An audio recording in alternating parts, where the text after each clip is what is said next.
The supernova changed everything forever. Old powers and alliances fell, but the spirit of what was remains with those who survive, those with the strength to rebuild what once was. It will be a rebirth. So, the X series is being reborn with X Rebirth. Could you tell us a little bit about the thoughts that went into redesigning the series with this new game? Yeah, we really wanted to redesign it from the scratch, really look at what's wrong with space games and make it better, really improve it. And that has turned out to be a really big job for us. So we've been working on that for 4 years now.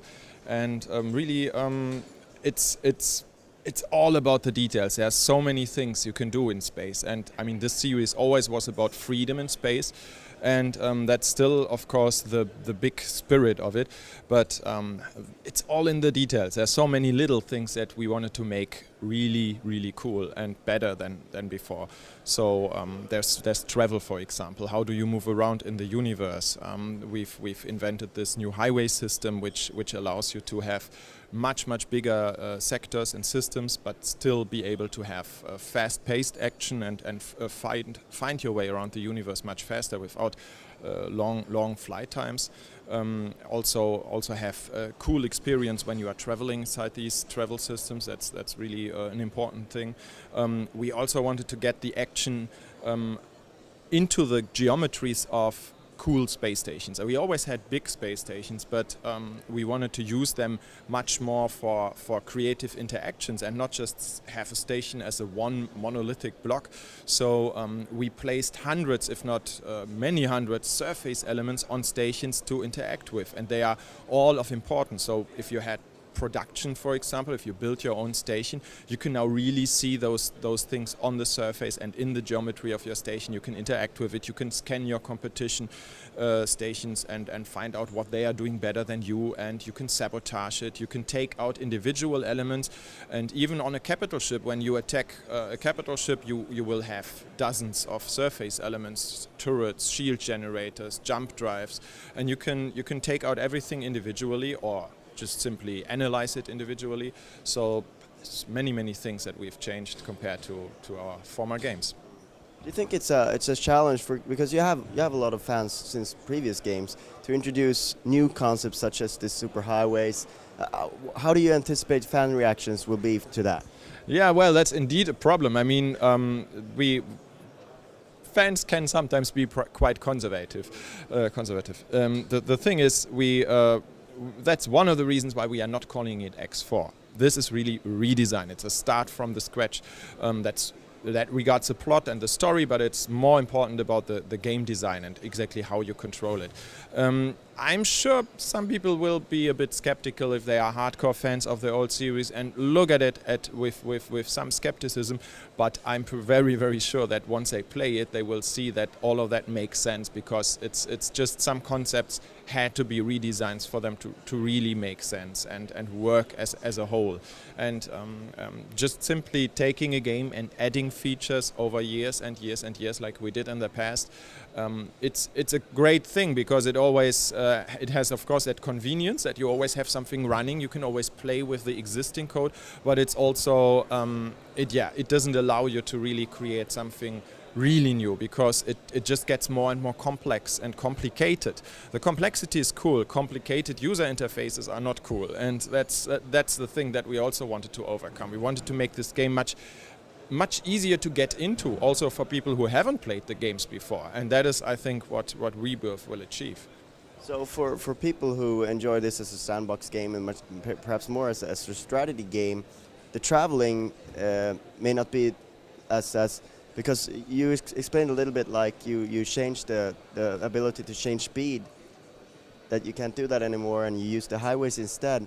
But if you focus a lot on the economy, maybe you want to speed it up sometimes and you're not traveling that much. Do you feel that you're, No, I think this time acceleration really was an ugly hack in the past. Economy scaling, if we totally cool with people who want to play this as just an economy simulation. I mean, people can choose how they want to play it. That's the spirit of it. I mean, the freedom to play it any way you like. Either you are focusing on the action part and playing it as a fighter, or you focus on the economy part, build your stations and be happy with that.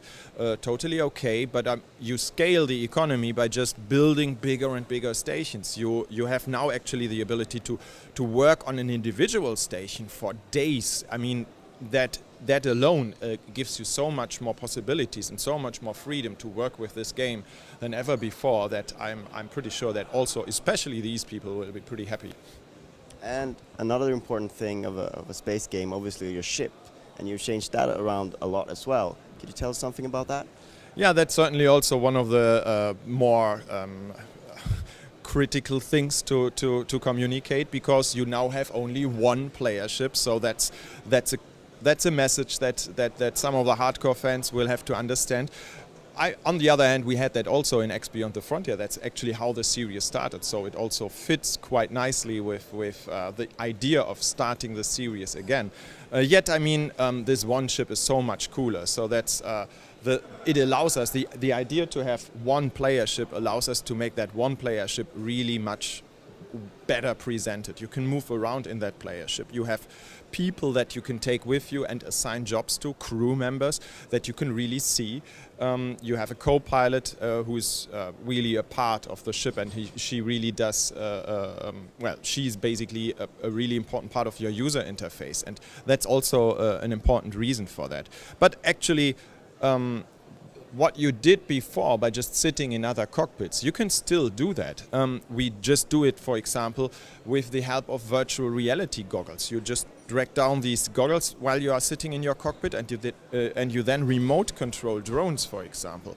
That's a really cool thing, and it allows us even more freedom than with moving from one ship to another, because now you can control small drones, for example, invisible drones, very fast, very quickly reacting ships.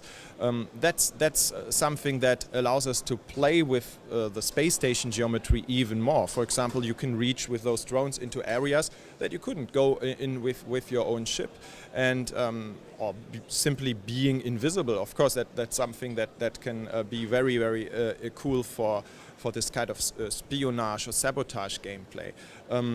It can go as far as just remotely controlling a torpedo, because I mean, obviously, if you die while remote controlling something, you don't die personally. It's just that object that you destroyed. That alone also gives us more interesting things to play with, gameplay-wise.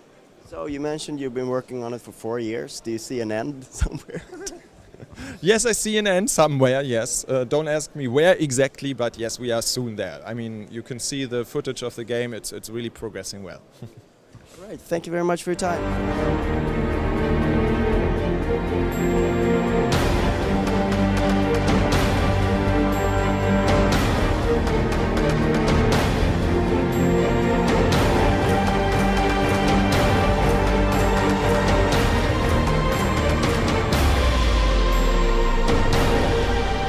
Welcome aboard. Board computer ready to receive.